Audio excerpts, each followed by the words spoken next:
Le président de la République, dans son discours adressé à la jeunesse camerounaise le 10 février dernier, nous a présenté un jeune comme modèle.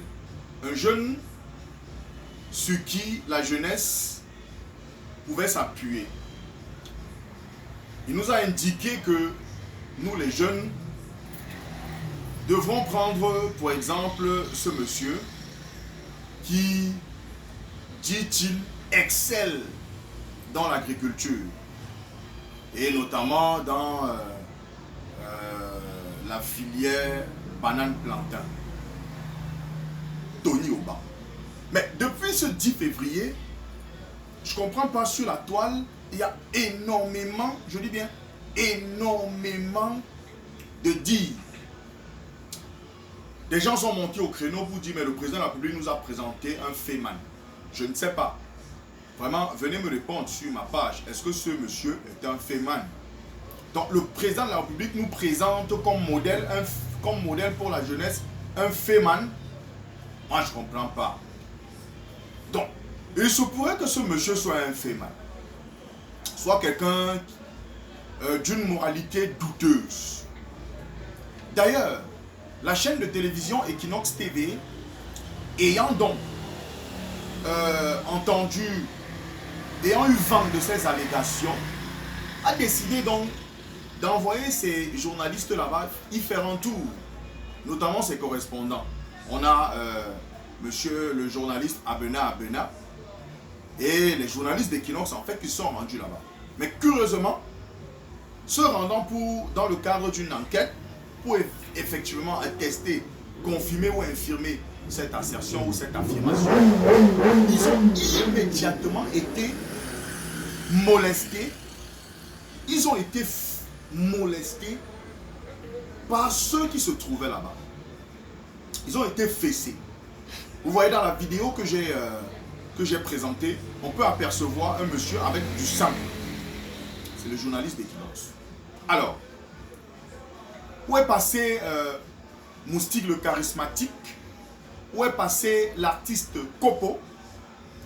Tous sont des artistes, bien sûr. Où sont passés Kopo et Moustique le charismatique pour, bien évidemment, dénoncer cela? Parce que, dernièrement, ils ont interpellé le professeur Maurice Kamto sur la violence, alors sur la présumée violence des militants et sympathisants du MRC sur les réseaux sociaux. Bon, maintenant, lorsque vous regardez ça, on peut aussi présumer qu'il s'agit là des militants du RDPC. Donc, qui ont donc brutalisé, qui ont donc fessé ce journaliste ou ces journalistes au point où le sang sort sur ces personnes. Maintenant, qui sont ceux à ce moment-ci, qui sont les plus violents à ce moment? On va donc dire, c'est toujours les militants du MRC. Est-ce que ces deux gens se sont levés pour dénoncer cet acte barbare? Est-ce que Moustique le charismatique, est-ce que Kopo ont effectué des sorties pour dénoncer cet acte barbare qui a été posé sur un journaliste qui ne demandait qu'à faire son travail? Donc, ça veut dire que la presse, les journalistes ne sont même plus libres d'exercer leur travail, leur métier, ce qu'ils savent faire le mieux. On a vu Equinox se déployer en Afrique du Sud, lorsque Baba Dampulo avait été presque, je peux dire, spolié de tous ses biens en Afrique du Sud. Equinox est allé là-bas et a effectué des enquêtes. Est-ce que les journalistes d'Equinox ont été brutalisés en Afrique du Sud? Pour attester, pour voir si effectivement ce qu'on disait était vrai. Et même si c'était vrai, qui a tort, qui a raison? Mais parce que les journalistes des Kinos ont effectué des descentes là-bas, ils ont été brutalisés. Ils ont été brutalisés. Ils ont été fessés par les populations. Par ceux qui se trouvent là-bas, pas par les populations. Est-ce que c'est normal dans un pays sérieux? Est-ce que les tribalistes haineux qui se trouvent sur les chaînes de télévision que nous tous nous connaissons ont dénoncé et ont déploré cela? Non. Ils ne peuvent pas dénoncer cela. Est-ce que les chaînes de télévision tribalistes haineux, les chaînes de télévision qui attisent la haine tribale, est-ce que ces gens sont montés au créneau pour dénoncer cela? Non. Avec ces artistes-là, personne n'a dénoncé cela. Donc, Monsieur le Président de la République, ouais, donc, vous nous avez demandé le 10 février dernier, Monsieur le Président de la République, son Excellence, nous avez demandé le 10 février dernier de ne pas céder aux sirènes du chaos. Comme si nous étions des petits cons à qui on pouvait dire on monte seulement. Comme si nous ne réfléchissions pas. Nous ne réfléchissons pas en tout cas. Vous avez dit que vous serez avec nous pour nous aider à relever les défis qui sont les nôtres. Mais si tant il est vrai ce qui se dit, Monsieur le Président de la République, c'est-à-dire, et si tant il est vrai que vous nous avez présenté comme modèle un féman, un bandit, mais c'est que c'est extrêmement grave. C'est que vous n'avez plus effectivement les capacités de nous aider, comme vous le dites si bien, à relever les défis qui sont les nôtres.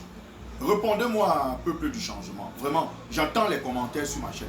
Est-ce que ce Tony Obama est vraiment un féman? Parce que moi, je ne crois pas encore. Hein. Vraiment, je ne crois pas. Est-ce que c'est vraiment un féman comme on dit là? Pas vraiment, je ne sais pas. Parce que je ne comprends pas comment est-ce qu'on peut, si tant il est vrai qu'il est un féman, je ne comprends pas comment est-ce qu'on peut nous présenter comme modèle pour la jeunesse un féman, un bandit. Au point où la nièce du président de la République a effectué des descentes là-bas et a fait des vidéos pour montrer au peuple camerounais, voici celui qu'on présente comme modèle, modèle pour la jeunesse. On nous aurait donc présenté un bandit, un féman comme modèle. Est-ce à dire qu'on encourage les jeunes à devenir aussi féman, des bandits, à devenir des bandits comme ce monsieur? Vraiment, je refuse de croire. Voilà. S'il vous plaît, confirmez-moi cette fois. Et c'est vrai que ce monsieur est un féman? C'est vrai que c'est un bandit, c'est un escroc? C'est vrai? Vraiment, répondez-moi, je vous en prie. J'attends vos commentaires. Et si tu n'as pas encore pris ta carte d'électeur, demain c'est lundi, rentre-toi dans ton coin et des camps les plus proches et prends ta carte d'électeur immédiatement parce que c'est nous qui allons changer les choses. Et comme j'ai coutume de dire, c'est quand on est jeune qu'on a de la force en nous, c'est quand on est jeune qu'on peut faire bouger les choses. Entre 18 ou entre 25 et 35 ans, nous sommes les plus nombreux. Nous sommes à plus de 70%. Entre 18 et 35 ans, nous sommes les plus nombreux, à plus de 70%. Ça veut donc dire que entre 20 et même si entre 20 par exemple et 35 ans, nous sommes les plus nombreux, ça veut dire que c'est par nous que le changement passera. C'est par nous que le changement passera. Voici ma carte d'électeur. Prends la tienne immédiatement parce que c'est aussi par toi que le changement passera. Et soyons disciplinés. Et comme j'ai coutume de dire, l'objectivité, la rationalité et la vertu doivent être intégrées en nous. Soyons rationnels, soyons objectifs, soyons vertueux. Si quelqu'un vient vous donner 100 000 francs pour que vous allez détruire une tribu, pour que vous allez salir un individu, mal parler de X ou Y personne, vraiment avant de prendre les 100 000 là, vraiment refusez. Même si vous avez faim, même si vous souffrez, dites que non, vous ne pouvez pas faire des choses comme ça. Il faut être rationnel, il faut être objectif et il faut être vertueux dans la vie.